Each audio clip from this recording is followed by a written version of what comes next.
All right, well, thank you for being here. Today, we are talking about parole, probation, and re-entry, and what a better system would look like. So I am super honored to be on stage with these powerhouse humans. I'm going to start by introducing Topeka Sam, if you don't already know her.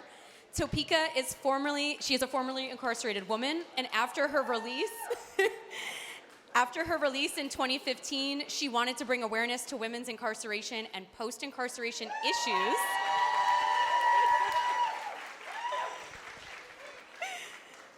And so she created the Ladies of Hope Ministries, which is an organization whose mission is to help disenfranchised and marginalized women transition back into society through higher education, entrepreneurship, spiritual empowerment, and advocacy. And you just informed me this is an international program, which is amazing. So congratulations.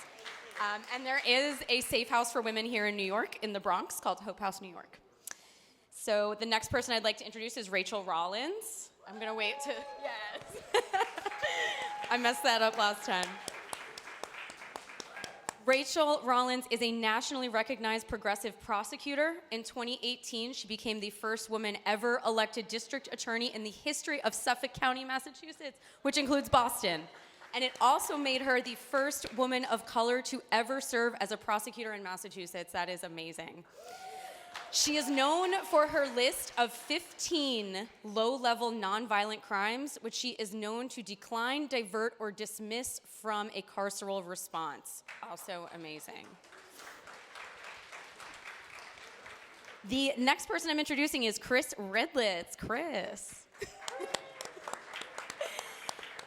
is a venture capitalist from Silicon Valley. In 2010, Chris and his wife and business partner, Beverly, created a program called The Last Mile inside of prison that prepares incarcerated men and women for successful reentry through business and technology training. Veronica Ballard Cunningham is the executive director of the American Probation and Parole Association, which is aimed at reducing recidivism and informing communities with evidence-based practices and policies. She has served as a justice system practitioner and reentry professional for more than 30 years. She is holding the top leadership position in two of the largest community corrections agencies in America. That is huge, the Texas Parole Department and the Cook County Adult Probation Department in Chicago. This is an impressive panel, y'all. All right, so Topeka, I want to start with you because out of all of us, you spent time in the system. And so I want to know from you, what did you experience with the parole reentry system? What issues did you experience? Sure. At first, I just want to acknowledge all the previously incarcerated people who are here in the room. If you all would stand, yes. Everybody stand.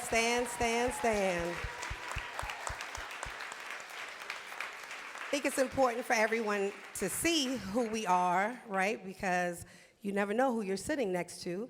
But also, it gives everyone an opportunity to be able to talk to someone, right? While they're in this room, and not just talk to those of us who are up here. And so while I was incarcerated in federal prison, or even before that, when I was in college and I started getting involved in the justice system, I had first experienced state probation. And, I was in school, so they didn't really give me a hard time. I had to report, do the things that I was doing, making sure that I was going to school, keeping up with my address and those type of things.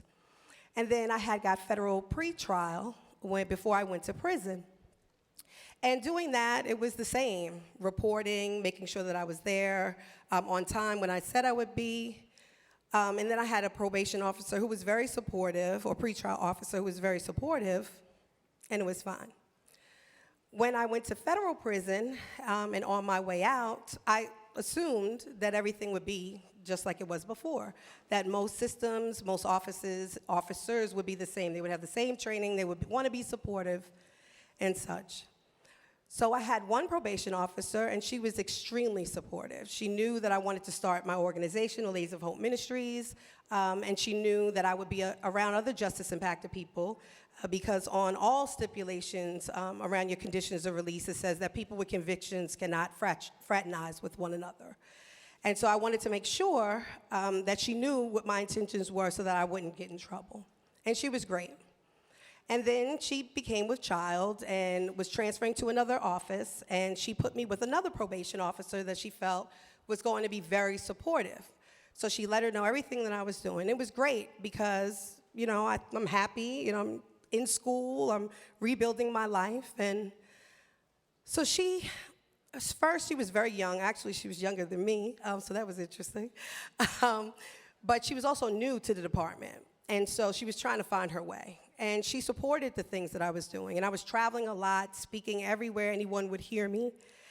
And then all of a sudden, I got called to come into the office. And it was her and the chief probation officer, and they said, well, you know, we need to stop your travel because your travel is reminiscent of a drug dealer. And I was like, well, why would you say that? I mean, you have every travel permission, every hotel that I'm staying at, everything. They said, well, you can't travel outside of the Southern District. And I was working 2 jobs at the time and going to school, and I needed to travel from the Bronx to Brooklyn. So, I mean, we're in New York, so everyone understands the distance between the Bronx and Brooklyn on a subway. They told me I could not travel without permission from the judge to go from the Bronx to Brooklyn. And then I said, well, this is ridiculous. Thank God that I had support and resources and was able to get an attorney who then filed a motion on my behalf with a judge.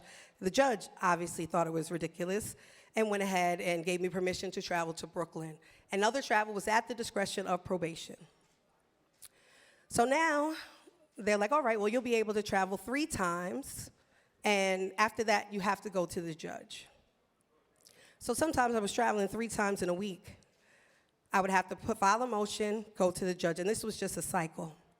I started my organization, and there were people in the community that were very upset that we were opening a house for women and girls who were coming home from prison and jail, and so what did they do? They called my probation officer. You know, she's around people with convictions. We know that's against the law. They called me in the office.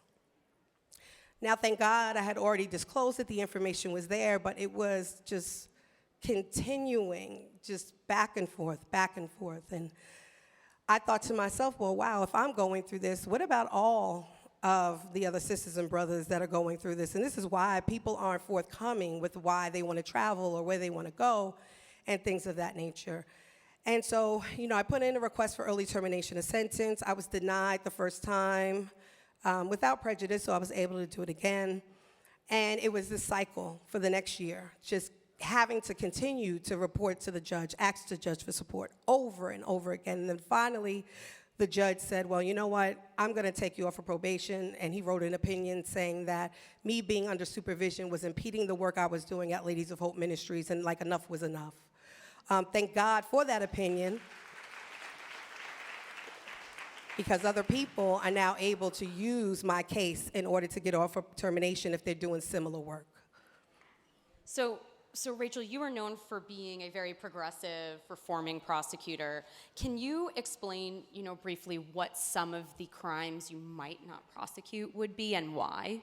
Sure. So I ran for district attorney in Suffolk County, which includes Boston. I know, I see you out there, whoever that Boston person is. At the ripe age of 46, after just being really frustrated with what I was seeing with the criminal legal system. And I ran on a platform that just said, I'm not going to criminalize mental health, substance use disorder, food and housing insecurity, and crisis and trauma. I'm just not going to do it. And then, you know, and I was fortunate to have people like Kim Fox, who had run before me, to see a sort of blueprint. You see what I did there with Rock Nation, right? Blueprint, right? About, you know, seriously, a blueprint of how do people do this, how do black women do this, quite frankly. And what I'm proud of is 6 weeks before the primary election, I put up my list of 15 crimes, nonviolent, non-serious crimes. I had met with stakeholders, returning citizens, police officers, judges, probation officers, and said, what is clogging up the system? And it is nonviolent, non-serious crimes. When I hear about your time, that's death by a million cuts, right? If the police or probation spent that much time trying to solve homicides as making you violate, we would not have a horrible solve rate, right? So Essentially, I said, these are the things I'm going to do when I win.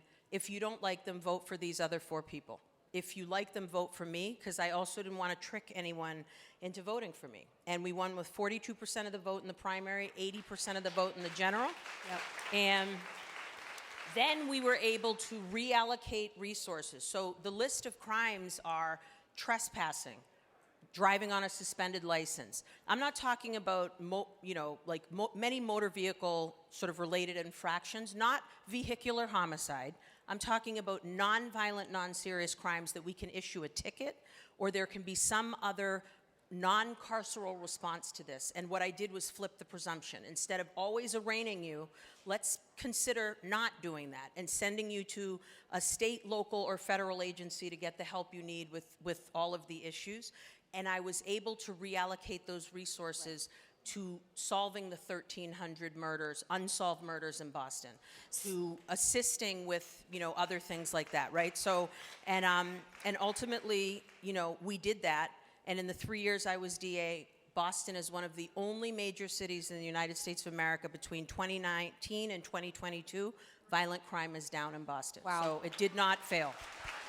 And that goes to something that we had all been talking about is, the autonomy that the DA has. Can you briefly talk about that? Sure.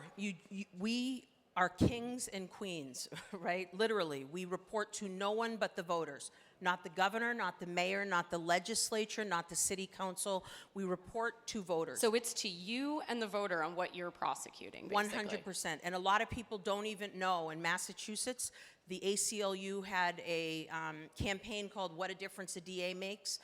4 out of 10 people or 5 out of 10 people, almost half of them, didn't even know DAs were elected. Yeah. And these are people that overwhelmingly, when we think of mass incarceration, the federal system needs work too, and I'm currently the U.S. Attorney in the District of Massachusetts now, but it's the state and local prosecutors that are filling those carceral facilities. Yep. So they have a lot of power. You need bold and brave people running those offices because we can make change on day one. Absolutely. So you mentioned traveling and talking to parole and probation boards. So Veronica, I want to go to you and talk about, what does the American Probation and Parole Association do? What do you talk about when you talk to people like Rachael? Thank you so much. I'm so excited to be here. In Topeka, I know everybody knows Topeka, so I said, I'm going to change my name to Topeka so I can get a warm welcome just like that. She's absolutely amazing. So the American Probation and Parole Association is the professional membership association for probation and parole officers. So we basically supplement the training that's taking place within respective departments across the country at every level, county, state, and federal. And what we really strive to do is ensure that our members, and not just our members, but all of the 100,000 probation officers and parole officers across this country have the tools and resources, information-wise, that they need to do their jobs. Now, as they mentioned earlier, I worked in Texas and Chicago. My hometown is New Orleans. I started in that city. So I've seen this work for a long, long time. And I would say to you that when I started as a probation and parole officer, the focus was law enforcement. I'm the Barney Fife type, and anybody old enough to know who Barney Fife was, and I was afraid to carry that gun. And also, not just being afraid, but I just didn't think that's what we do. We were not police officers. We should have been more like social workers. So I'm happy to sit here 30 plus years later and say to you, the culture has really shifted. Now, just like every industry, there are some great probation officers and some not great probation and parole officers. But I would say the large majority of them, they really get it. They understand that they're there to, first of all, they should believe in second chances, and then they're there to really help that individual and give them hope for change. So I'm excited about the work we're doing now across the country in probation and parole. Can you give examples of what some departments are doing for success? Oh my gosh, so many. This past week was what's called pretrial probation and parole supervision week, so it's the third week in each month. And so I had an opportunity this week to travel across the country to visit with some of the probation departments to see what they're doing, what's new and innovative. And I will say to you that one of the departments I'm really impressed with is one right here in New York City. The director or the commissioner of probation for New York City is Ana Bermudez. She is absolutely amazing. She's an attorney by trade, and she has such passion and compassion for the youth. So she has both juvenile and adult probation. And they're doing things like not just your traditional probation work. They're doing things like art programs and photography programs, nutritious programs. It's absolutely amazing. During the pandemic, they served meals to 500,000 people. And again, not just people on probation. So one of the things that really excites me about the work they do, because they realize it's not just the person under supervision they need to support that person's family and the community as a whole. So I'm super excited about what they're doing. Awesome. And Chris, you have gone into prisons and created programs, or a program called The Last Mile. Can you explain what that is? Yeah, The Last Mile is a program that we started actually in San Quentin State Prison. I started with my wife, Beverly, who's here in the front row. Yeah, I had no orientation toward prison prior to that. I run a venture firm in San Francisco, and a friend of mine asked me to come in and just speak to a group of men one night about starting businesses. Frankly, I was kind of reluctant to go into prison, but I did go in and speak to a group of about 50 guys in this classroom, and I was blown away by their preparation, their desire to create a better life after they served their time. Guys literally were giving me business plans they wrote with pencils, and that just struck me so profoundly that I went home that night and I told Beverly, I said, we need to do something. So we started doing a research. The facts are very clear. We're the highest incarcerated country in the world. The recidivism rate at the time in California was 65%, and the cost of incarceration was $70,000 a year. From a finance guy, that's a big deal. So we said, we're going to do something. So she and I started an entrepreneurship program. We went into San Quentin 2 nights a week for 2 years. Didn't tell a lot of people in our inner circle that what we were doing, but the results were phenomenal. The response was phenomenal. And then in 2014, we actually created a coding program, piloted in San Quentin, where we're teaching software engineering skills to incarcerated folks, men and women today. And we teach them to be software engineers, and today they're getting hired by companies like Slack and Square and Zoom and Dropbox. How many states is this in? What's that? How many states? We're in 6 states now. The pandemic kind of slowed things down a little bit. We've got a pipeline. We're hopefully, knock on wood, in New York pretty soon. And we've got great support. So the goal in the next 2 years is to be in 14 states and 50 classrooms across men's and women's programs, and continue to recruit more corporations to hire formerly incarcerated folks. And they don't have to be software engineers necessarily. We're expanding that program today. We have audio and video production program that we started. Now we're in 4 prisons there. And the goal is to continue to develop technology programs that can serve folks that don't necessarily have formal education. We have many folks inside that are working as senior software engineers who never had a job before and never had formal education. Wow. And Topeka, so you created programs as well. When we talked a little, are there different challenges men and women have coming out of prison? Are there differences for women? Oh, absolutely. I always usually quote one of my brothers, James Monteiro, from Reentry Campus in Rhode Island. And he says, when men are arrested, they ask, where is their lawyer? And when women are arrested, they ask, where are their children? So that is the difference, right? 85% of all women who are coming from prison or jail are mothers or dependents, primary caregivers of dependent children. And when you think about that, women, when they're coming home, they're having to reunify the family. Additionally, when women are coming home, a lot of times they don't have anywhere safe to live. They either find themselves back in, sexual trauma and violence, getting in a relationship just to have a roof over their head. And often they'll say that, men, the reason why there are so many programs for men is because of the number of men that are in prison. But we also know that 800% increase of the rise of incarceration of women. And for every single man that's in prison, there's a woman who's in prison at home with him also. And so, often we don't look at the numbers in that way, and it is critical that we start to do that because families are impacted in the same way. I mean, I know one of my sisters here, Mikkel West, whose mother who's been incarcerated in federal prison over 30 years, Michelle West. When you think about that and think about even her reentry, what is that going to look like to try to reunify with her child after 30 years? To try to find her way back into technology, because in the federal system, they don't offer programs like the last mile, right? And so how are we actually being able to touch people while they're inside and make sure that we're giving them those opportunities while they're out? And that's what we focus on, making sure that we're giving people growth-focused opportunities and jobs, career development, entrepreneurship training. Because for me, if I had to work for someone, worrying about checking the box and all the 20,000 plus barriers that we saw outside the time Dunn put up, then my organization would not have over 20 employees, be in 6 states, scaling over 3 countries right now, because I would have been listening to what someone else told me I needed to do.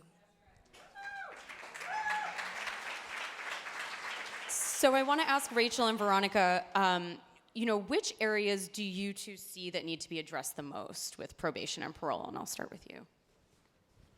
Well, I think, if I had a magic wand, I'd want excellent public schools. I'd want people having access to housing so that they don't cycle in and out of the criminal legal system, right? When we think about who is actually populating these carceral facilities, whether it's the House of Corrections, which sheriffs oversee, elected sheriffs, or the Department of Corrections, which the governor usually appoints the Executive Office of Public Safety, person who then runs all the carceral facilities there.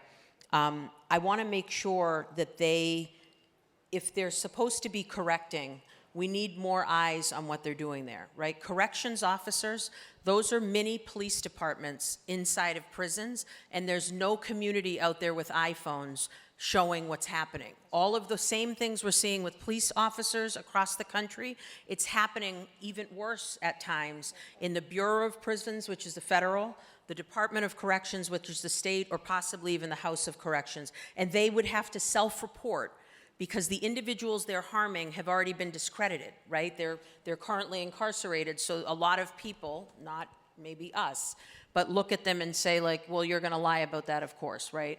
So I would say we have to think about ways to avoid people coming into the criminal legal system because there are lots of problems with the system, or it's working exactly the way it was intended to, and keeping poor people and black and brown people cycling through those doors. So that's one. 2, we need wraparound services. We need, I don't want there to be, the first time people are getting mental health treatment is when they're in a carceral facility, right? We need health to be prioritized in poor communities, black and brown communities, and that's not our problem. That's the government that needs to do that, right? So we should be thinking about these significant issues. I think parole, for example, on the federal side is way too long. I think on the state side, and I defer to the expert over there, but we are basically giving you tons of rope and then wrapping it around your ankles and then telling you to start running quickly, and when you fall, we're like, see, you fell. Now we got to add 10 more years. So we have to really start thinking creatively, and we need, and I will repeat it, bold and brave people to be in these positions to say either, when the other side says you're making us unsafe or you're crazy or whatever else, okay, and keep doing it, right? If you're an elected DA, or push back if you're a state attorney general, or demand that the Department of Justice continue under the leadership, for example, of Merrick Garland and doing the things that they've done. But I will say, we have to be comfortable talking about things that are going to make people uncomfortable. That's the only way we're going to start changing it. I'll defer to you. Yeah, Rachel, I absolutely agree with everything you said. And I would say, coming from this from a different perspective, one of the things I always say, when we get a new president of the United States, one of the very first things that happens is there is a task force of some sort, a meeting of the minds of law enforcement. They're invited to the White House to talk about how we can improve upon the work that's being done in policing agencies, right? When you think about it, an individual who enters the justice system, they spend a few minutes with the police officer, they're arrested, he takes them to jail. They spend a short period of time in custody with the sheriff's department because, we have to get him to and from court. Then they go before a judge, so the bench, the judiciary, they spend time with the judge just before sentencing, right? They get the sentencing, prosecutors involved, defense attorneys. Of course, prison obviously spend a lot of time there. But when you think about the captive audience of individuals who find themselves convicted and involved in the justice system, they're going to spend most of their time in front of a probation or parole officer. But yet, community supervision is the least talked about, the least funded spectrum of the justice system. And that makes absolutely no sense. Because again, we have those individuals for a year or 2 years or 3 years on supervision, and that's an opportunity for us to throw all of those resources into helping this person get from point A, not even to point B. They need to get from point A to a lot further down the alphabet. So we really have to do a better job, and I know APPA, that's one of the things we talk about a lot. We're not an advocacy organization or public policy organization, but we're starting to partner with many more that are doing things like focusing on reducing the conditions, focusing on the lengths of sentences and probation terms and parole terms. So those are things that we're really needing to do to kind of help to get the ball rolling in terms of helping people to change their lives. So we're going to wrap up by asking everyone, I want the audience to have some tangible things they can take back to their communities and say, this is what we can do for a better system. So Topeka, what do you think, you can give tips, tricks for people to do for their communities? Well, tip or trick, huh? I think I would tell people to look at people as people, right? But by the grace of God, they're God. Any one of us could land ourselves in a prison bunk, and each one of us would have to come home and need support. I know that I could not have done anything that I did without having my family, my friends, my community of support, resources. You have to give people opportunities. You have to make sure that people get as many chances as they need. You have to hire people with convictions. You need to make sure people can have safe housing with convictions. You have to make sure that people can take their children to school who have convictions. So open your minds, open your hearts, and realize that if it is true that every other person in this room, every other person has been directly affected by the criminal legal system in some way, whether it is yourself or someone else, it is your responsibility now that you're here to take this information and make sure that you're utilizing your resources, your platform, and your community to invite everyone back so everyone feels safe. Rachael. Yeah, so I would say you have to vote. Every single person that's eligible to vote, you must vote, okay? Secondly, having been an elected official before, anyone can set up a forum or have a debate. Anyone. Like 3 of you that have blue shirts on could say, we're the blue shirt committee. We'd like to have the state reps come and talk to us. Make sure with respect to the people that make decisions prosecutorially, your attorney general of the state or your elected DAs, Commonwealth attorneys, states attorneys, have a debate, have a forum, invite them there, and then shame them when they don't show up, okay? I'm dead serious. And ask the right questions, okay? We need, I piggyback on what my sister here said. We need to hire people. If you are a person who has hiring authority, hire people that have touched the criminal legal system. You have right? in your... And I have absolutely done that. As the DA of Suffolk County, I hired an individual that was on federal probation, and then I didn't, when I welcomed him to the office, say, hey, he's a felon, and welcome to the office. That's his story to tell, not mine. He's announced just like everyone else here. And then when I go to Suffolk Construction, GE, Amazon, all the places in my state and say, are you hiring returning individuals or people that have come into contact? Well, it's really hard. No. I'm the chief law enforcement officer, and if I can hire them, you can. Nobody's stealing screwdrivers from your construction company, right? Or maybe they are, but I don't know.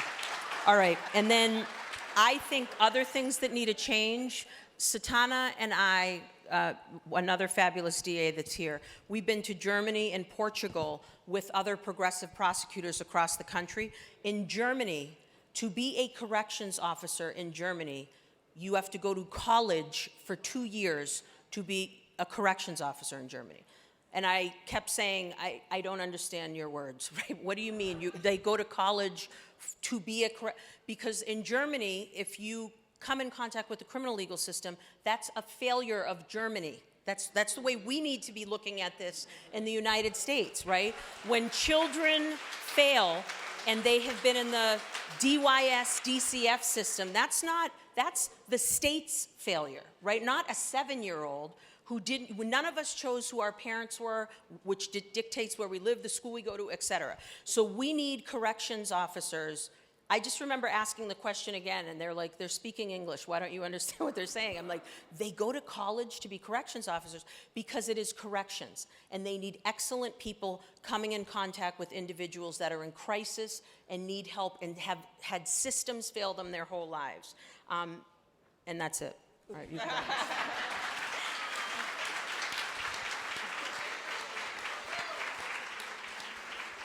And Chris, I want to ask you, but part of what I want to ask you as well is, why don't we have programs like the Last Mile everywhere? Massachusetts, please. Come quickly. Well, it's not easy. Part of our challenge is educating the system, because most of incarcerated population is in the state. It's far larger of the population state by state. Every state is different. Every corrections are different. Every leader is different. They have a different take on how things should be done. And we're doing something that is very unusual, bringing technology into prison. We have a program today that people told us even 5 years ago would never happen. Today, not only do you come in the classroom and work your full-time job in a lab 40 hours a week, we give you a laptop that you take back to your cell or housing unit. That's never happened before, and that scared the hell out of corrections, but it's worked phenomenally well. So part of it is, thank you. So part of it is that it's education and also bringing in the private sector. We really believe that solutions can only happen with a marriage between public and private. So Beverly and I had no orientation toward corrections whatsoever. What we saw was an economic and an emotional issue that we could help resolve. We had to educate ourselves on how we could approach this. We learned a hell of a lot. And you have two people walking into prison saying, you're going to get a job in Silicon Valley. They looked at it and said, you're full of shit, right? But today they are. So part of it is believing. On every classroom we have, there is a statement that says, believe in the process. Everybody that comes in that classroom now knows if they follow this path, they will have a job when they get out. So I would say to people today, not everybody in this audience has the capacity to hire someone, but they have a capacity to lean in. You don't have to do it crazy what we did. It's funny because we have this joke in our household called CCIs, Chris's Crazy Ideas. This was one of those. Not everybody has to go to that extreme, but there are 40 organizations downstairs that are most of them nonprofit, I believe, that need help. So volunteer, vote clearly, but everyone here can make an impact and do something positive. So tips and tricks, I don't know if I have any tricks, but I mean, I certainly, everything that everyone else has said about public-private partnerships and voting, and everybody has a backstory, so the key is being respectful of everyone. And one of the things I always talk to probation and parole officers about is just kind of, the job could be a lot easier than you make it out to be, right? Because it's really about just treating an individual the way you would want to be treated. So if your son or daughter were on probation or parole, how would you want that officer to treat him or her?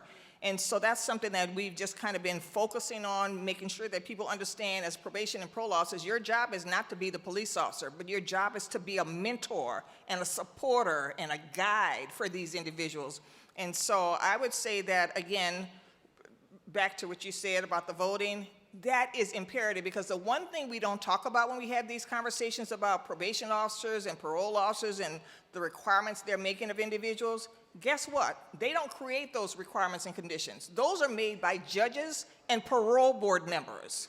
So again, elect the right people into offices, elect the right judges, elect the right governors, because the governors are the ones who appoint people for the parole board, so that we can start making some progress. And again, one last thing, I can never overstate the need for resources. Probation and parole offices just don't have it. There's a small department in Opelika, Alabama. There are 2 probation officers. They have 400 plus cases each. You can't expect a lot of success to come out of that scenario. So we really got to support the work that they're doing and give them the resources they need to do it. Thank you. Y'all, we're wrapping up. Does anyone else have any last words they want to say? We can say it together. No. All right, well. No, you, it's your All right, my God. Okay, we need formerly incarcerated people on parole boards, right? We do. We need people that have touched the system. If we can have former prosecutors, we can have criminal defense attorneys, judges, we can have parole officers, probation. We need formerly incarcerated people on parole boards. Because I'm going to be honest, I have family members that have cycled in and out of the system. They'll be honest and say, like, this person isn't ready, right? This person is absolutely ready. And I think also parole boards are a place where women are not treated the same as men and held to a higher standard, and I've seen it in Massachusetts and elsewhere. But I just think no idea should be turned down. We have to, I love the idea of public-private partnerships, and I will end with, how do you incentivize excellence when you have a monopoly on something? The government is a monopoly, right? We aren't the taxi industry that had to change because Uber came along, right? And now all of a sudden taxis don't smell and like people are being nice to you. All right, or we're not the hotel industry and Airbnb comes along and now the hotel industry treats you nice. We just get to be the government and keep doing it the same way. When you get bold people that get in the job, we demand excellence because it's communities, like somebody said earlier, we work for you. Right? And we need to start behaving that way. And I think with private and public partnerships, we are held to a higher standard. So I couldn't agree more. Awesome. Thank you all for being up here with me, and thank you for coming and sharing your knowledge.